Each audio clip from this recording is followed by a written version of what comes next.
If 2025 has taught me anything so far is that people love to coast when it comes to being a musician. What do I mean by that?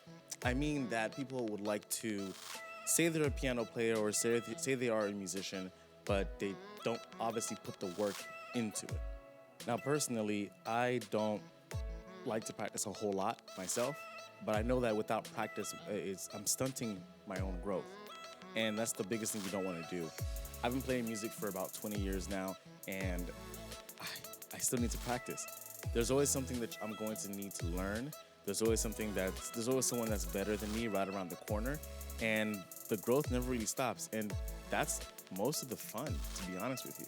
And if you don't want to stop having fun playing music, I'm gonna give you some few tips here that are going to help you keep progressing in your musical journey, so you don't just coast right through, but you charge right through and make a wave in your own community, make a wave in your own life and your own personal growth, or make your wave in your own style of playing for church and for the glory of God.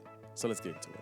Tip number one is going to be to practice. As obvious as that is, it's going to be super important, and specifically practice with the metronome. I had a student of mine a couple weeks ago just tell me, why do I have to practice with the metronome? And I told him, well, do you ever want to play with other people? He said, yes. And so I said, well, if you ever want to play with other people, you have to be able to play on beat. I don't understand how some musicians think that this is not important. Such as playing without a sustain, that's not important too, but it's very important. I don't understand why people think that.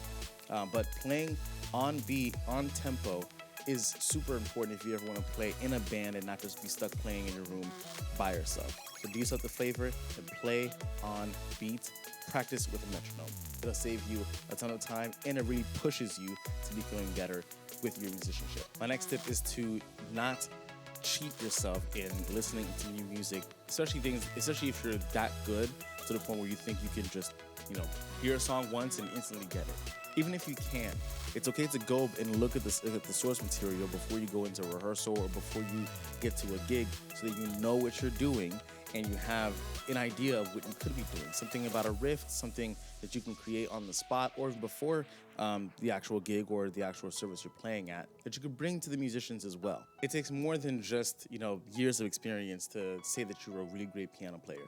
You have to be able to cooperate. And so when you listen to the source material and bring some ideas to the band or to the group, it shows that you did your homework, but you're also willing to step up the source material by just a little bit. And also it creates that extra bond and familiarity with you and people you played with, because you're coming in with something fresh and not just playing the source material verbatim. Lastly, don't be afraid to follow other musicians. Follow their lead. It's okay to be humble and not want to do everything yourself or be the lead in everything, especially if you're a drummer. It's kind of hard to be a lead there. But it's also good to follow people on social media, on Instagram, and even follow here on YouTube. Hey, at this point, you might as well just go ahead and subscribe and follow me. Yes, I only do piano-based tutorials and tips and tricks, but I believe that what I do here can help people across all different types of instruments. So follow other musicians, people who are better than you per se. That's probably the most important part. Follow people that are better than you. Follow people that you aspire to be like. Copy some of their practices, some of their tendencies. That'll help you become a better musician as well. And that's it for this video. Hope you guys liked and found some value in this video and the things that we spoke about here. Don't forget to like, comment, and subscribe to the channel. This is StefPlays. I also do tutorials if you haven't seen the channel before. I do mostly Haitian song tutorials that you'll see right up here somewhere. And don't forget to follow us on Instagram at _StefPlays_. I'll see you there.